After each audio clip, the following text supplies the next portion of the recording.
এই শোনো না, তোমরা টিভি দেখো, আমি একটু ওয়াশরুম থেকে আসছি। আচ্ছা ঠিক আছে, যাও, তুমি বেরোলে আমি আবার যাবো। আচ্ছা ঠিক আছে। এই রাজুর মা তাড়াতাড়ি করো। আরে হ্যাঁ হ্যাঁ, উফ আমার পেটে তো ব্যথা করছে। রাজুর মার হলো, দেখি তো গিয়ে। আরে ও তো এখনো বেরোনি। এই তাড়াতাড়ি বেরো, আমার পেটে তো ব্যথা করছে। ধুর বাবা, কখন যে বেরোবে। আরে এই কি, এই গেটটা আবার কে খুলে রাখলো? ধুর, ভালোই লাগছে না। কতক্ষণ এভাবে চেপে বসে থাকবো, বেরোচ্ছে না কেন? এই হলো তো মা, তাড়াতাড়ি বেরো। আরে বাবা কি বোকা নাকি, মা তো কখন বেরিয়েছে। বাবা সরো এখান থেকে। এই দেখো, ওয়াশরুম তো পুরোই ফাঁকা, মা তো নেই। এদিকে এসো। কি বলিস, তোর মা তো এর ভিতরেই ছিল। ওয়াশরুমে তো নেই, তাহলে তোর মা কোথায়? তার আগে তুমি বাংলাদেশ থেকে হলে সাবস্ক্রাইব করো, আর ইন্ডিয়া থেকে হলে লাইক করো। আমি বাংলাদেশ থেকে, তাই সাবস্ক্রাইব করে দিয়েছি। আর কমেন্ট বক্সে তোমার দেশের পতাকা কমেন্ট করো, দেখি কোন দেশের পতাকা বেশি দেখা যায়।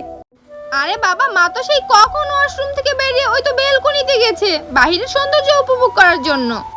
মা এখনো বেলকনিতেই বসে আছে, তুমি গিয়ে দেখো। হ্যাঁ কি বলিস তুই? আমি তো বেলকনির গেটটা লক করে দিয়েছিলাম। হ্যাঁ, এই কখন থেকে এখানে দাঁড়িয়ে আছি, তুমি কেন গেটটা লাগিয়ে দিয়েছো? ওরে বাবা রে, পালানো ছাড়া উপায় নেই।